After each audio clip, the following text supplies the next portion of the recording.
안녕하십니까? 하나원 문학관 TV를 진행하는 손웅섭 시인입니다. 시청자와 문인 여러분, 오늘도 함께해 주셔서 감사합니다. 여러분, 제가 제공하는 방송을 보시고 조금이라도 도움이 되셨으면 좋겠습니다. 도움이 되셨다면 주변의 지인에게도 추천해 주시기 바랍니다. 하나원 시인을 널리 알리는 것은 진행자의 사명이며 큰 보람입니다. 오늘 소개할 자서전은 나의 슬픈 반생기 챕터 31 하운을 소개하도록 하겠습니다. 하운은 1962년 7월 30일 사판으로 발행된 나의 슬픈 반생기 73페이지에 수록된 글을 근거로 방송하게 됨을 알려드립니다. 챕터 31 하운. 하루는 어머니에게 나의 이름을 매장시키겠다는 건을 이야기하였다. 어머니는 정말로 죽은 아들의 시체를 앞에 놓고 목 놓아 우는 슬픔처럼 통곡하는 것이었다. 나는 나의 이름이 소유하던 영혼과 육체가 지옥으로 갔으리라고 생각할 때 나도 목이 메어 울음보다도 늦은 봄 계절에 우는 꽁같이 목이 찢어지는 것이었다. 나는 나의 이름과 그 이름을 소유하던 시절을 회상하여 본다. 정말로 행복하였다는 마음이 사무친다. 나는 고요히 한태영아 잘 가거라고 한마디 마지막으로 이어보는 것이었다. 나는 어머니 보고 이제는 본 이름을 아예 부르지 말라고 하였다. 그리고 하운이라고 불러달라고 하였다. 이제는 내 이름도 없고 영혼도 없고 육체도 없으니 텅 빈 유령이 아닌가. 아니, 나는 유령 같은 존재도 될 수 없는 것이다. 다만 아득히 바라보이는 하늘에 이름도 없이 형태도 없이 흩어져가는 덧없는 구름 같은 무존재가 아닌가. 나는 하운이란 이름에 무척도 하에 대하여 애를 썼었다. 무제시에는 춘수는 만사택이요 하운은 닭이봉이라. 무제시의 하운은 여름 하늘에 뭉게뭉게 피어오르는 저군난의 정말로 아름다운 로맨틱의 몽환을 말하는 것으로만 여겨진다. 눈물 속에서 마지막으로 인간의 애증을 넘어서 생각할 때 나는 내가 결코 하운이 될 수 없다고 생각하였다. 나는 누구의 기억에도 있을 수 없는 하운이라 생각할 수밖에는 없었다. 아름다운 하운은 하운대로 무제시 속에 고이 간직하여 시를 읊조리는 풍류에게 영원한 로만을 꿈꿀 수 있도록 옛날과 같이 그냥 두어버렸다. 나는 죽음의 동굴 같은 내 골방에서 가끔 한 번씩 하늘을 쳐다보는 것이었다. 푸른 천막을 창문 너머로 본다. 하늘은 네모로 각이 나게 창가에 멀리도 기울어져 있다. 멀기도 먼 하늘에 나는 덧없이 흘려져 가는 서러운 구름을 쳐다보며 나를 자위하는 것이었다. 구름 밖에는 마음을 나눌 수 있는 곳이라곤 이 세상에는 하나도 없는 것 같았다. 이러한 동굴 같은 골방에서 유폐되어 썩어가는 몸뚱이가 나날이 악취와 더불어 썩어가는 냄새를 지으려고 분향을 하는 데에 나는 신경을 기울이는 것이었다. 마치 산송장의 명복을 비는 것 같이 향의 푸른 연기의 유동을 쫓아서 영원한 저 피안까지 응시하여 보는 것이었다. 마음은 허심탄회한 바탕에 가라앉는 것 같았다. 어느 누구와도 말할 사람도 없는, 정말로 누구 하나 붙잡고 말할 사람도 없고 오직 독서만이 죽음에 있는 나를 벗삼아 주는 것이었다라고 챕터 31을 마감 짓고 있습니다. 혹 생소한 문장이 있었습니까? 아니면 이해하기 어려운 단어가 있었나요? 그렇다면 상세하게 같이 알아보는 시간을 갖도록 하겠습니다. 첫 번째 단원을 보도록 하겠습니다. 하루는 어머니에게 나의 이름을 매장시키겠다는 건을 이야기하였다. 어머니는 정말로 죽은 아들의 시체를 앞에 놓고 목 놓아 우는 슬픔처럼 통곡하는 것이었다. 나는 나의 이름이 소유하던 영혼과 육체가 지옥으로 갔으리라고 생각할 때 나도 목이 메어 울음보다도 늦은 봄 계절에 우는 꿩같이 목이 찢어지는 것이었다라고 챕터 31을 열고 있는데요. 필자는 늦은 봄에 노래하는 꿩의 소리가 그렇게 구슬픈 것이라는 것을 처음 알게 되었습니다.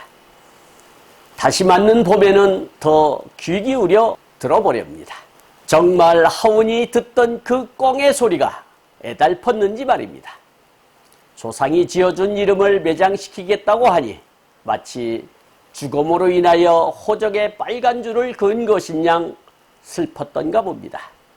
오고 간 말만의 죽음인데도 이렇게 슬퍼하니 정말로 곁을 떠난다면 아마도 같이 따라가지 않았을까 하는 생각도 드는군요.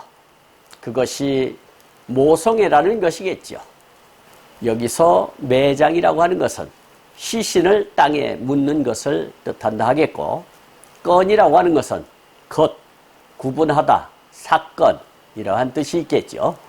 그리고 통곡이라고 하는 것은 소리를 높여 슬프게 서럽게 우는 것을 뜻한다 하겠고, 영혼이라고 하는 것은 육체 속에 깃들어 생명을 부여하고 마음을 움직인다고 여겨지는 무형의 실체를 뜻한다 하겠습니다. 그리고 지옥이라고 하는 것은 아주 괴롭거나 더없이 참담한 환경이나 형편을 비유적으로 이르는 말이 되겠습니다. 그리고 꿩이라고 하는 것은 닭목 꿩과의 새를 뜻하는데 주로 아시아, 중남부, 중국 동북부, 한국 등지에 약 50여 종이 분포한다 하겠습니다. 꿩으로 부르는 이유는 울음소리가 꽁꽁 울기 때문이다 라고 합니다. 다음 단원을 보도록 하겠습니다. 나는 나의 이름과 그 이름을 소유하던 시절을 회상하여 본다. 정말로 행복하였다는 마음이 사모친다. 나는 고요히 한태영아 잘 가거라 하고 한마디 마지막으로 이어보는 것이었다. 나는 어머니 보고 이제는 본 이름을 아예 부르지 말라고 하였다. 그리고 하운이라고 불러달라고 하였다라고 기술하고 있는데요. 본명으로 산 세월을 뒤돌아보며 수없이 기쁘고 슬프고 아름다웠던 추억을 되새김질하여 보는 것이죠. 다행스럽게도 지난 날들이 행복했었노라고 증언하네요. 마지막으로 자신의 본명을 불러보며 한태영아 잘 가거라 하며 고별의식을 가졌나 봅니다. 그리고는 어머니에게 이제부터는 절대로 태영이라는 이름을 쓰지 말고 대신 하운이라고 불러달라 하였던가 봅니다. 무슨 연유에서인지는 정확히 모르겠지만 어떤 면에서는 제2의 삶을 획책했던 것으로 보여집니다. 여기서 회상이라고 하는 것은 지난 일을 돌이켜 생각하는 것, 그리고 사모친다라고 하는 것은 사모치다의 비표준어로서 강하게 느껴지다의 뜻을 내포한다 하겠습니다. 그리고 하운이라고 하는 것은 여름 하늘에 뭉게뭉게 피어오르는 정난운의 정말로 아름다운 로맨틱의 몽환을 말하는 것이라 할 수 있겠습니다. 다음 단어를 보도록 하겠습니다. 이제는 내 이름도 없고 영혼도 없고 육체도 없으니 텅 빈 유령이 아닌가. 아니, 나는 유령 같은 존재도 될 수 없는 것이다. 다만 아득히 바라보이는 하늘에 이름도 없이 형태도 없이 흩어져가는 덧없는 구름 같은 무존재가 아닌가라고 기록하고 있는데요. 하우는 자신에게서 이름을 지워버리니 영혼이 빠져나간 시체가 된 것이 아닌가 하면서 아니 시체만도 못한 존재가 되었다고 한탄을 합니다. 그러면서 자신을 하운이라 불러달라는 것처럼 푸른 하늘에 두둥실 덧없이 떠다니는 구름 같은 존재라고 정의를 합니다. 바로 하운이라는 이름의 뜻풀이를 하는 것이죠. 여기서 육체라고 하는 것은 구체적인 물체로서 사람의 몸을 뜻한다 하겠고, 유령이라고 하는 것은 죽은 사람의 넋을 뜻한다 하겠습니다. 그리고 형태라고 하는 것은 사물의 생김새를 뜻한다 하겠습니다.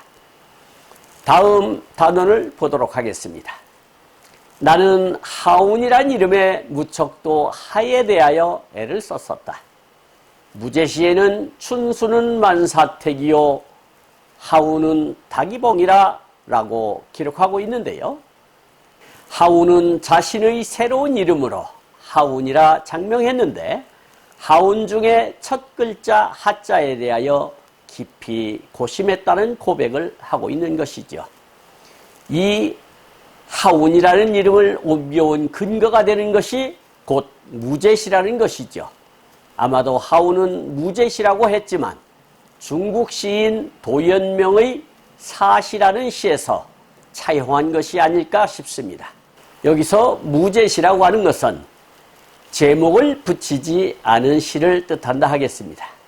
그리고 춘수 만사택이라고 하는 것은 도연명의 사시라는 시로서 봄, 물, 여름의 뭉게구름, 가을, 달, 겨울의 소나무를 가지고 사계절의 특징을 살려 이것을 단적으로 표현해내고 있는데 자연미 그 자체를 주제로 한 곳에 이 시의 특색이 있다 하겠습니다. 물은 사방의 못에 가득하고 라는 뜻이 되겠습니다.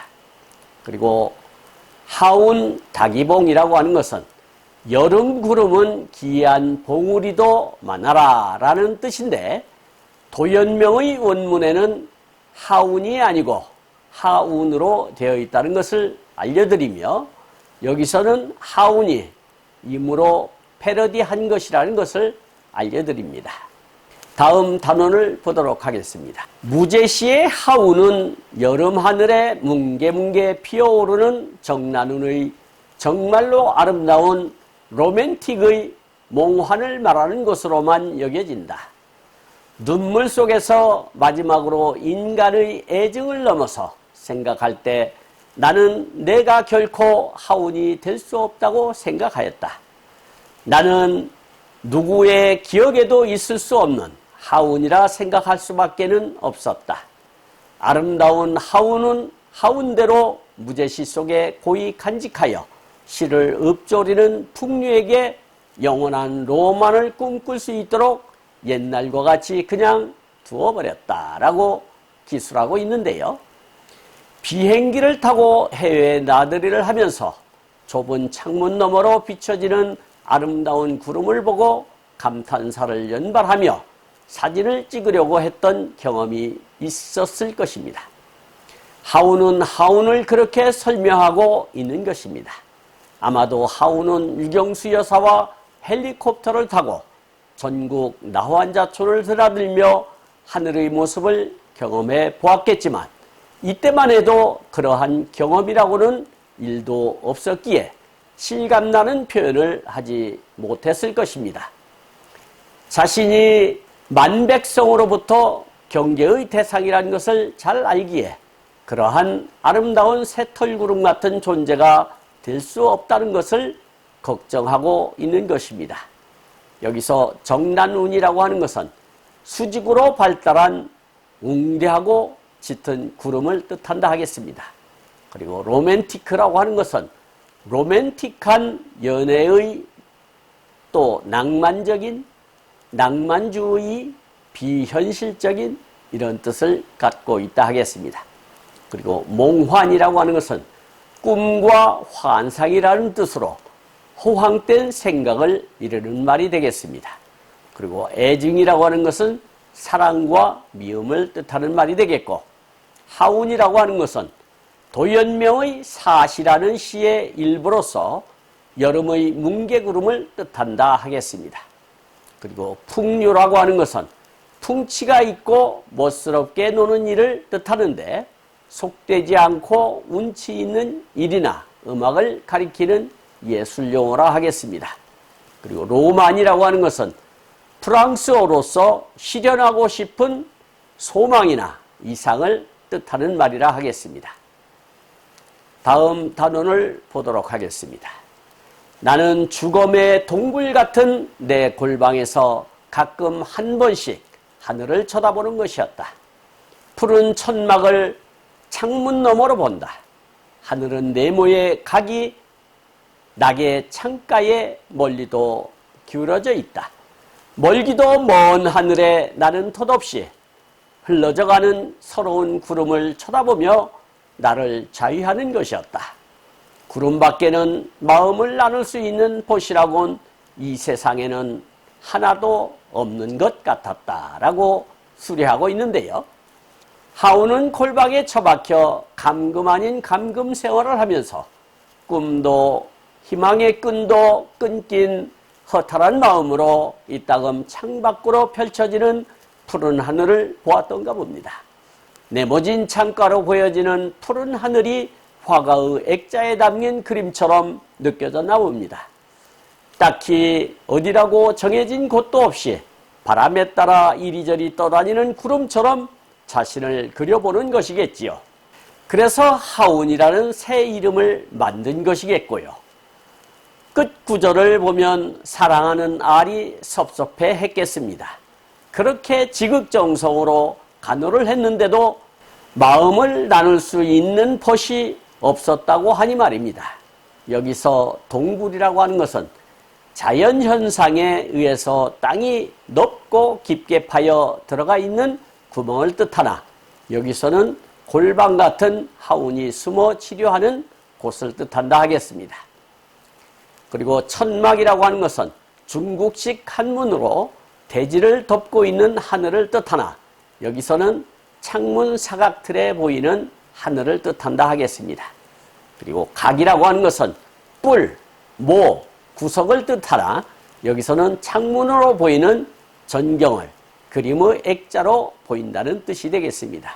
그리고 자유라고 하는 것은 자기 자신을 스스로 위로함을 뜻한다 하겠습니다. 다음 단어를 보도록 하겠습니다. 이러한 동굴 같은 골방에서 유폐되어 썩어가는 몸뚱이가 나날이 악취와 더불어 썩어가는 냄새를 지우려고 분향을 하는 데에 나는 신경을 기울이는 것이었다. 마치 산송장의 명복을 비는 것 같이 향의 푸른 연기의 유동을 쫓아서 영원한 저 피안까지 응시하여 보는 것이었다. 마음은 허심탄회한 바탕에 가라앉는 것 같았다. 어느 누구와도 말할 사람도 없는, 정말로 누구 하나 붙잡고 말할 사람도 없고 오직 독서만이 죽음에 있는 나를 벗삼아 주는 것이었다라고 챕터 31을 마감짓고 있습니다. 하운은 동굴 속에 갇혀 온유월 생선 썩는 냄새를 지우려고 산 사람에게 향불을 피우고 있는 우스꽝스러운 모습에서 마치 귀신이 향불의 냄새를 타고 하늘을 오가는 것처럼 자신의 혼령이 빠져나가는 것은 아닐까 하는 노파심도 작용하지 않았을까 싶습니다. 모든 것을 내려놓으니 마음만은 좀 안정이 되어가는 듯한데 누구 하나 말을 건넬 사람이 없다는 것이 못 견디게 서글퍼져서 그 상황에서 벗어나려고 오로지 독서 산매경에 빠지다 보니 그가 진정한 친구가 되었다는 토로인데, 그것이 하운에게는 큰 자양분이 되어 문학인으로서 우뚝 서게 된 계기가 된 것이라 할 것입니다. 여기서 유폐라고 하는 것은 사람을 밖으로 나오지 못하도록 일정한 곳에 깊숙이 가둠을 뜻하는 말이 되겠습니다. 그리고 악취라고 하는 것은 고약하고도 불쾌한 냄새를 뜻한다 하겠고, 분향이라고 하는 것은 부처나 죽은 사람을 위하여 향을 피움을 뜻하나, 여기서는 결절과 고름으로 인한 악취를 지우기 위해 피우는 향불을 뜻한다 하겠습니다. 그리고 신경이라고 하는 것은 어떤 자극에 반응하는 마음이나 감각의 작용을 뜻하는 말이 되겠고, 명복이라고 하는 것은 죽은 뒤에 저승에서 받는 복을 이르는 말이 되겠습니다.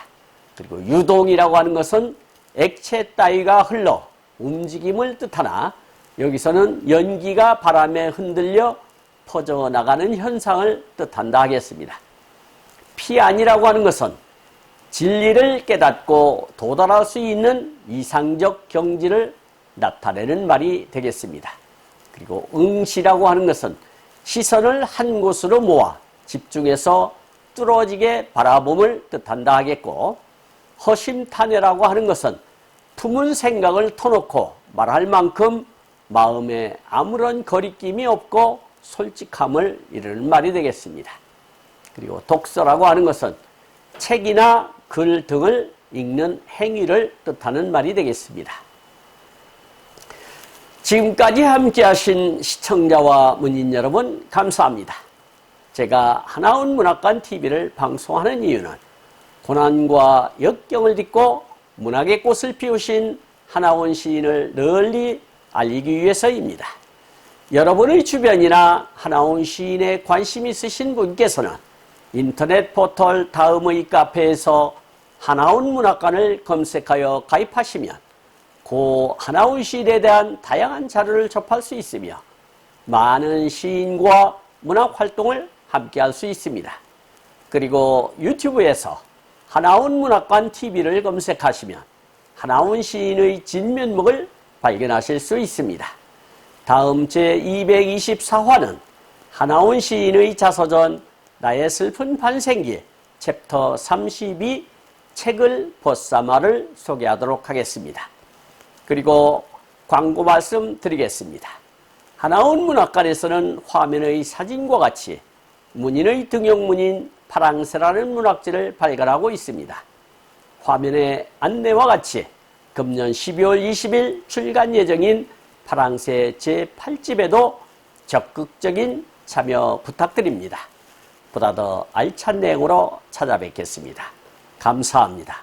진행의 손흥섭이었습니다.